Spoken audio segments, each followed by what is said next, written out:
जंगल के बीचों बीच पांचों बहनों को बांध कर रखा गया है। वो भी लोहे की जंजीरों से कोई हिल भी नहीं पा रहा है। उनके सामने रमेश, बिमला, नंदिनी और बिमला के बाकी 4 बेटे खड़े हैं। उनके हाथ में जलती हुई मसाले हैं। रमेश दूर दूर से हंस पड़ता है। कौन बचाएगा तुम लोगों को यहाँ? हम लोगों के अलावा और कोई नहीं है। अब हम तुम सभी को जलाकर राख कर देंगे।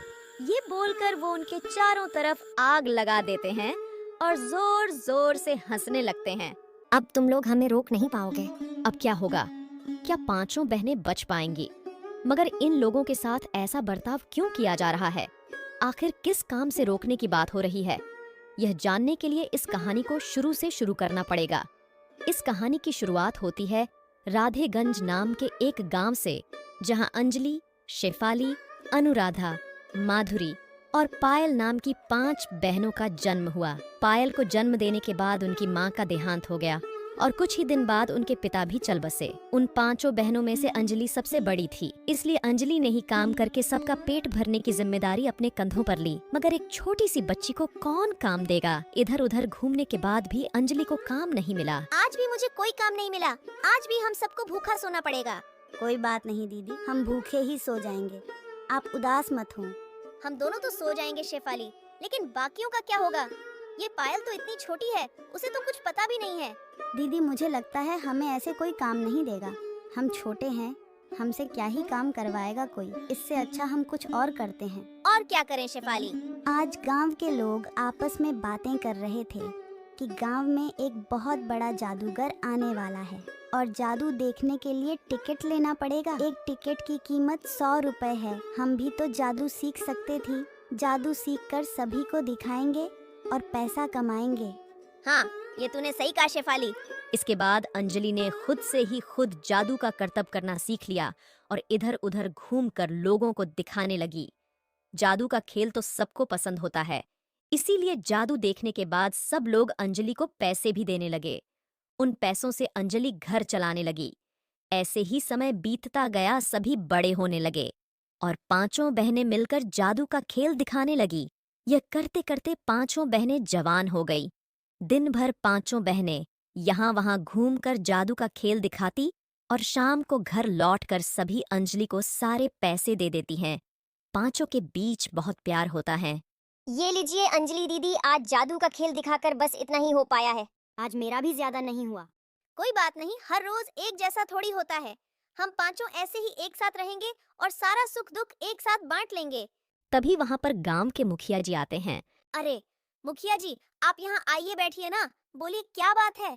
अंजलि, हम गांव वाले तुम 5 से बहुत प्यार करते हैं। तुम लोगों की शादी की उम्र हो गई है। तुम लोगों के माता पिता जिंदा नहीं है, इसलिए तुम लोगों की शादी का भार तो हम गांव वालों को ही उठाना पड़ेगा ना। शादी करके घर बसाना कौन नहीं चाहता मुखिया जी, मगर हमसे शादी करेगा कौन? वही तो बताने आया हूँ। मेरे पास तुम लोगों के लिए एक रिश्ता है। यहाँ से बहुत दूर एक गांव है, रतनपुरा। वहाँ बिमला नाम की एक औरत रहती है। उनके 5 बेटे और एक बेटी है। अपने 5 बेटों के लिए वो लड़कियां ढूंढ रही हैं। अगर तुम लोगों की सहमति हो तो मैं बात आगे बढ़ाऊं। सहमति तो है मुखिया जी, मगर हम यहाँ वहाँ जादू का खेल दिखाकर किसी तरह गुजारा करते हैं। हम दहेज कहाँ से देंगे? अरे उसकी चिंता तुम मत करो, हम गांव वाले चंदा जमा करके दहेज का इंतजाम कर लेंगे। मुखिया जी शादी की बात आगे बढ़ाते हैं। बिमला को 5 लड़कियां पसंद आती हैं। वो दहेज में 5 लाख रुपए की मांग करती है। मुखिया जी मान जाते हैं और सभी गांव वाले मिलकर दहेज का सारा पैसा बिमला के हाथों में दे देते हैं। 5 बहनों की शादी हो जाती है और वो ससुराल चली जाती है। आज मेरा सपना सच हो गया। आज हम 5 को एक घर मिल गया। लेकिन अंजलि की खुशी ज्यादा दिन टिकी नहीं। 2-3 दिन बाद से ही 5 बहनों पर अत्याचार शुरू हो गया। बिमला 5 से घर के सारे काम करवाने लगी। उनकी ननद नंदिनी भी 5 पर हुकूमत करने लगी। अरे भाभी, मेरे कपड़े धो देना। और वो सबसे छोटी वाली, क्या नाम है तुम्हारा? मेरा नाम पायल है। हाँ पायल, इधर आओ। मेरे पैर में दर्द हो रहा है, मेरे पैर दबा दो। वो 5 बस यही करने लगी। अंजलि का पति रमेश भी अंजलि को मारने पीटने लगा। सिर्फ रमेश ही क्यों, रमेश के चारों भाई ऐसा ही बर्ताव करने लगे, मगर अंजलि को पता है कि वो लोग कभी गांव वापस नहीं जा सकती, क्योंकि गांव वालों ने बड़ी मुश्किल से उन लोगों की शादी करवाई है। इसीलिए वह लोग सब कुछ चुपचाप सहने लगी। ऐसे ही 1 साल बीत गया। एक दिन शाम को बिमला, नंदिनी और बिमला के 5 बेटे एक कमरे में बैठकर आपस में बातें कर रहे होते हैं। अंजलि कमरे में बाहर से सब कुछ सुनने लगती है। 1 साल हो गया है शादी को, अब इन लोगों को खत्म करने की बारी आ गई है। कल रात को करेंगे माँ। जब ये सब सो रही होंगी तब इन लोगों का काम तमाम कर देंगे। हाँ, तभी तो भैया लोगों की फिर से शादी होगी और घर में दहेज का खूब ढेर सारा पैसा आएगा। यह सुनने के बाद अंजलि को सब कुछ पता चल जाता है कि यह लोग हर साल नई नई शादियां करते हैं और दहेज के पैसों से ही घर चलाते हैं। कमरे के अंदर से बिमला कहती है। मगर ये काम करेंगे कब? अंजलि डर जाती है। वह तुरंत अपनी बाकी बहनों को यह बात बताती है और उसी रात चुपके से उस घर से 5 बहनें भाग जाती हैं। भागते भागते वो एक जंगल में पहुंच जाती हैं। अंजलि दीदी, हमने क्या सोचा था और क्या हुआ? हम तो बस एक घर चाहते थे। वही तो पता नहीं अब क्या करेंगे। गांव भी नहीं जा पाएंगे और इन लोगों के सामने भी नहीं जा सकते, नहीं तो ये लोग हमें मार डालेंगे। इससे अच्छा हम खुद आत्महत्या कर लेते हैं, सारा दुख खत्म हो जाएगा। ये बात बोलते ही वहाँ हवा चलने लगती है, पेड़ पौधे सब कुछ हिलने लगते हैं और उन लोगों के सामने एक पिशाची प्रकट होती है।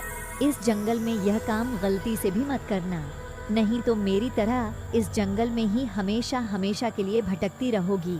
मैं तुम लोगों को जानती हूँ, तुम सब बहुत अच्छी हो, मैं तुम लोगों की मदद कर सकती हूँ। मदद? कैसी मदद? तुम लोगों को जादुई खेल दिखाती थी ना, मैं तुम लोगों को असली जादुई शक्ति दे सकती हूँ, जिससे तुम लोग उन शैतानों से बदला ले सकती हो। हाँ, हमें चाहिए जादुई शक्ति।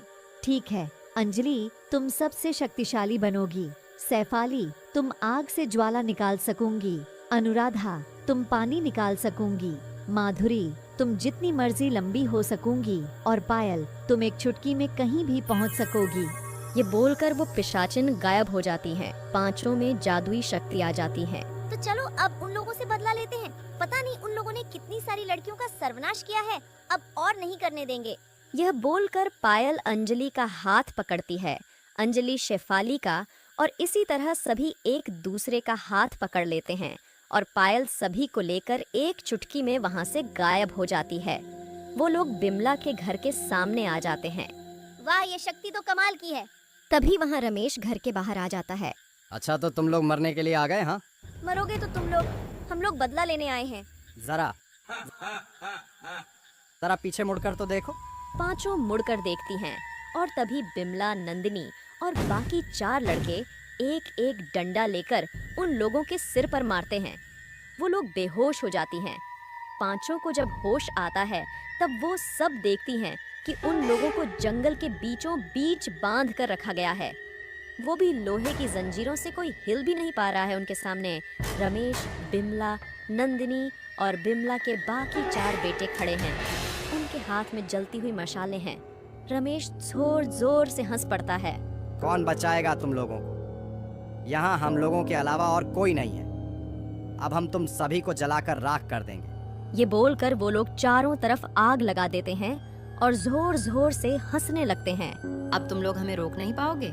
मगर उन लोगों को क्या पता था कि अब इन 5 बहनों में जादुई शक्तियां हैं।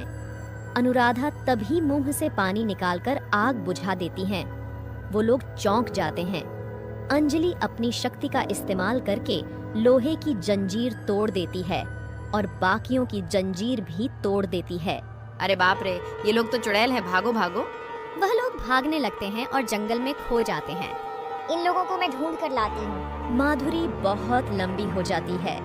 इतनी लंबी होने के कारण वो आसानी से विमला, नंदी और बाकियों को ढूंढ निकालती है और सभी को एक पेड़ के साथ बांध देती है। अब देखो मेरा कमाल।